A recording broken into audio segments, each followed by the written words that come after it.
This week, the ROG Xbox Ally X handheld is out, and Asus was kind enough to send one over early for me to check out. And today, you're going to probably see a bunch of benchmarks and discussions around the software, as well as some stuff about the hardware.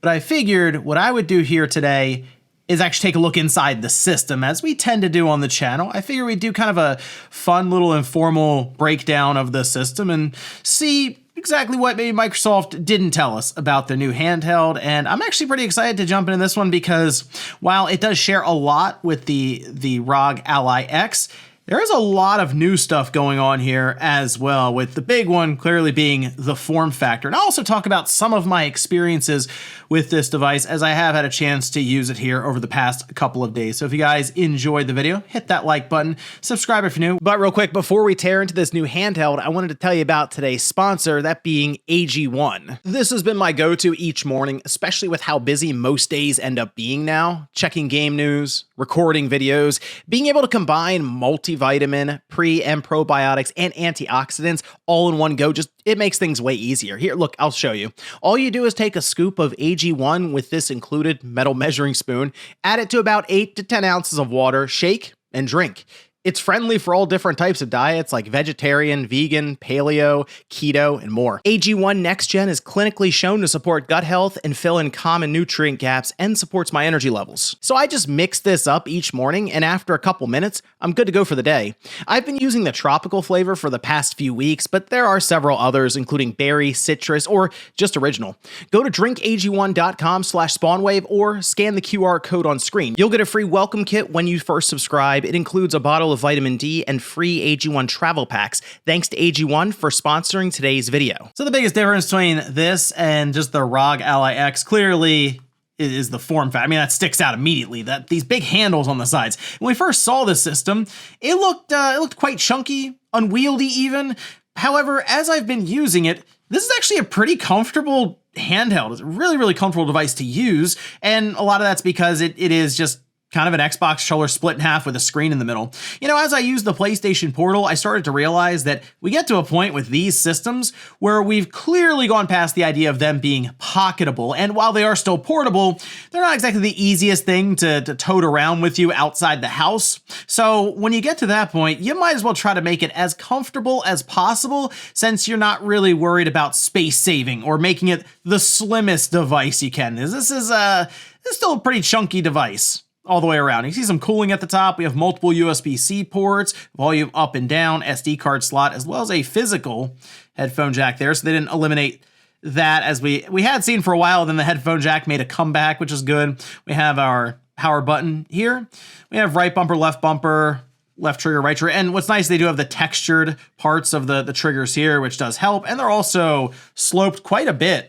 So there's plenty to actually grab onto when you're playing Forza, or really any kind of shooting game as well. But definitely these triggers are set up very nicely for racing games all the way around. Otherwise, you can see the new button here, this big old Xbox button, and it's not really in the way or anything. Like, you don't accidentally hit it at all, but it does allow you to bring up during that full screen experience for Xbox, sort of this quick menu. That was quite useful as I was jumping around. So you can close out a game very easily. You can go to any of your settings, your sharing ability, so screenshots. You can look at your friends list. It is very, very easy to jump around using that button. The thing, though, that's been tripping me up, all right, it's actually these top two buttons here. Now, this is like the Armory Crate button, and this is the Library button for your games. I kept hitting this one in particular instead of like the Start button, the 3 lines button. I'd always go here instead, and it would just kick me to my library when I'm playing a game. It took a little while to get used to, oh yeah, these are just the 2 buttons I'd be using. So these are ones I'd like to see moved elsewhere, actually, just because I kept hitting them. We have 2 big speakers in the front here, and these get loud. It's a very, very loud system when you turn the volume all the way up, with it projecting directly at you. Then on the back, we do have our extra buttons here and here. Otherwise, though, I mean, it shares a lot with that ROG Ally X. I played a few games on here, as I mentioned, and they did well enough. This is a 1080p display up to 120 hertz LCD screen. And after playing around with some of the settings, you're able to get most games running close to that resolution at 60 FPS. I think Halo Infinite, funny enough, was one of the more taxing games that I played. When I also played Ninja Gaiden 2 Black, that did well. Forza Horizon 5 also did very well. So for the most part, you will have to play around with a few settings, but performance is good. All right, let's take a look around here for some screws. And again, it does remind me very, very much of the Ally X. We have some screws at the top here, and then we have a few Phillips head screws down here as well. So we'll remove those. Should have some clips along the handles and then around the top, and should be able to get this whole back plate off. All right, all the screws are out. Gotta be careful because remember with the Ally X, there was a cable. Yep, that's how they do the back buttons here. They just literally run a cable from both of them directly to the board down here. And there we go. It is unclipped. Can be removed. One screw up here, by the way, has almost this washer on the back. So this one's designed not to come out. All the other ones, though, or they might not come out immediately. You might just sort of leave it in there to take the back off. There's just clips all the way around the edges here that's working to hold it together. That way it just feels more solid all the way around. We have some, you can see some filters here for where the two fans are.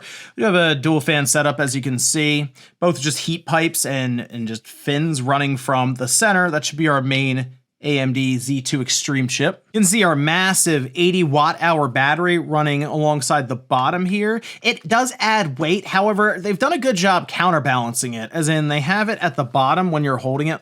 Here you can see, so it adds some weight here, but then you also have all the other components at the top with your fans, your heatsink, and everything up here. So it's weighted well, as in it doesn't feel bottom or top heavy when you're holding it.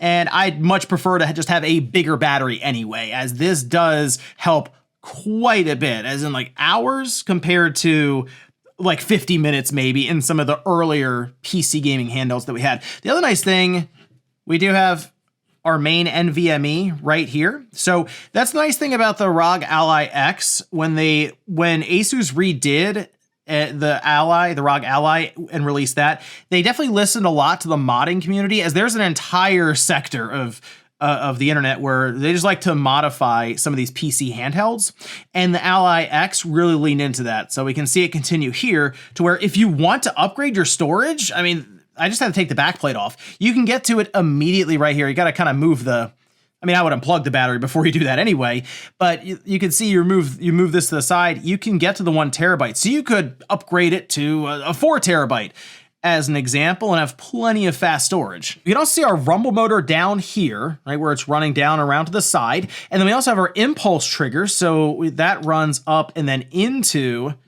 the trigger here, and that'll allow us to just get rumble while we're playing different games. Say, I keep going back to racing. Racing games are just a great example of that. When you're pressing this down, going over maybe a bumpy road or something, you'll have that actually come through in the trigger itself. Unscrewed the battery, and then you just pull straight up.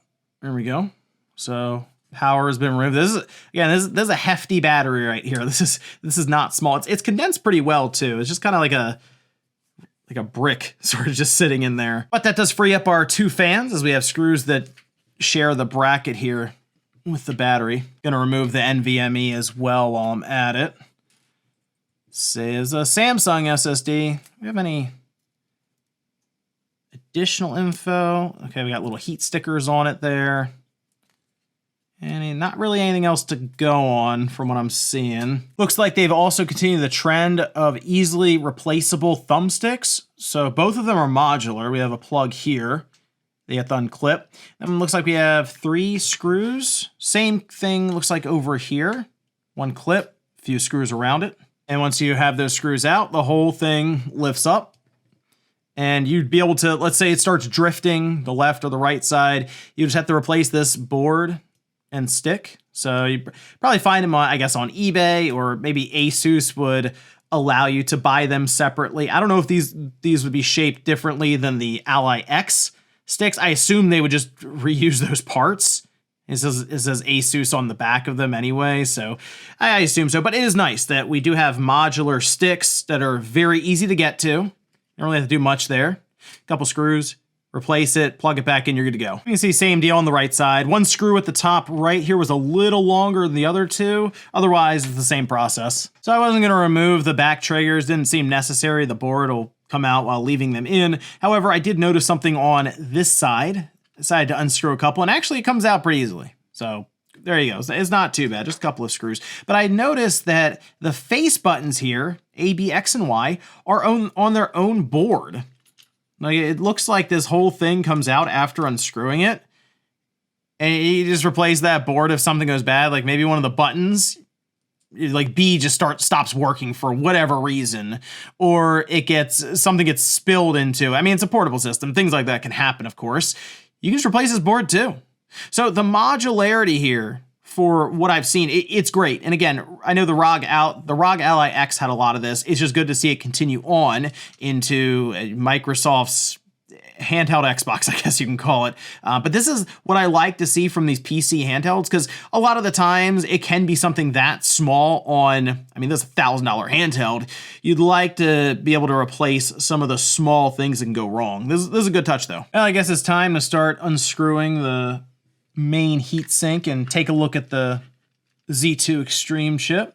Just looking around the fans, one long screw there, but for the most part they shared, again, the screws with the batteries. Just got to take a look around, unscrew these 4 screws, and hopefully the whole thing will just lift out. All right, it did lift out. I have some fans I have to unplug here. All right, looks good. And, oh, it's interesting. The compound here is already pretty dry, which is odd. I didn't really have, I don't want to say heat issues or anything. I did notice that the fans got louder than I was expecting. I don't know if this has anything to do with it. It is quite dry though. So I'm gonna drop some, what do I have here? I'll put some MX6 on this guy when I close it back up.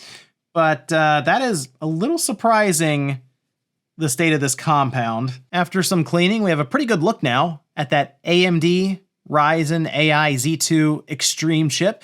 We're going to see this chip more and more in the new run of these PC handhelds, specifically like the higher end or the top end versions from each of the companies I figure that are going to use AMD. You'll see they put some glue around the corners here.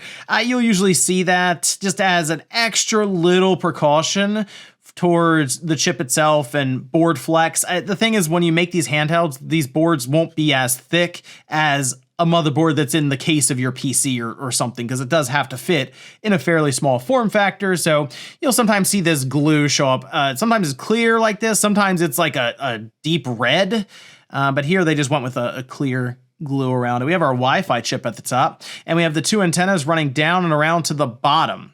Not a bad spot for it, since you're really, I mean, the system's large enough, it expects you to hold on to it with these handles here, so you're probably not going to run interference on either of these 2 antennas at the bottom. Here's our screen cable, which I'll have to unplug, and then I'm going to start looking around to find some screws on the board, and after removing them, should be able to lift the whole board out. All right, we got the board free.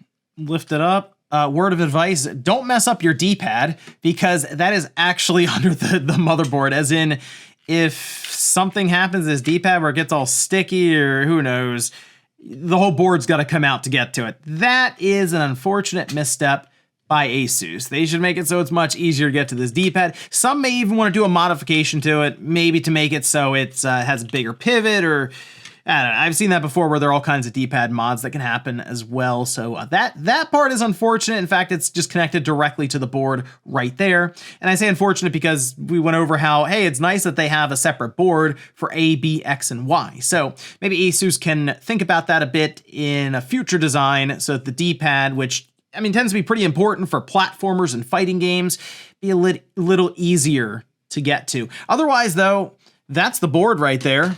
So we can look around here. I mean, it is all one piece. Unfortunately, again, you also have your USB-C at the top here. Both of those soldered directly to the board. You do have 2 of them, so you at least have a backup if you break one off or something. And for charging, SD card slot also soldered to the board. This should be our 24 gigabytes right there of LPDDR5X. So it's all just in a single row right here, although it is directly opposite just about of our main chip. People have already been changing out RAM chips in some of the previous ROG allies, and I've also seen it done in the Steam Deck. So again, you're gonna have to tear this thing all the way down, which you would anyway. You have to remove it from the chassis to do hot air work to it. But I mean, this is technically the fastest RAM and stuff that they've played around with a ROG ally device. So I'm curious if people decide to try to upgrade any of this stuff. I wouldn't necessarily. I have looked at it. I've thought about it. But some of the gains we tend to see are mostly negligible. And from what I experienced here, it was a good experience, all things considered. I guess one other thing would be the two microphones. We have one here and then one there. You can see it on the front of the shell as it's just like two dots on either side of the screen, and that can pick you up, and then I figure pick up parts of the room as well. I didn't really go into testing the microphone on the handheld itself. Again, you're going to see a lot of tests being run and published today around this device, benchmarks, just usability, the OS. What I really want to do is kind of break it down and go over not only the teardown process, but also the board itself, the build quality, and then some of the drawbacks maybe that ASUS can address in the future, like that D-pad. For the build quality though, it's good. It is. Other than the weird thing with the compound where it was dry, and well, I don't want to recommend people just go opening up their systems if they're not familiar with, say, changing thermal paste. But if you are, maybe take a look at yours just to see. I didn't clean it off the other side of this yet, but I mean, it looks like I can almost just peel it off of here.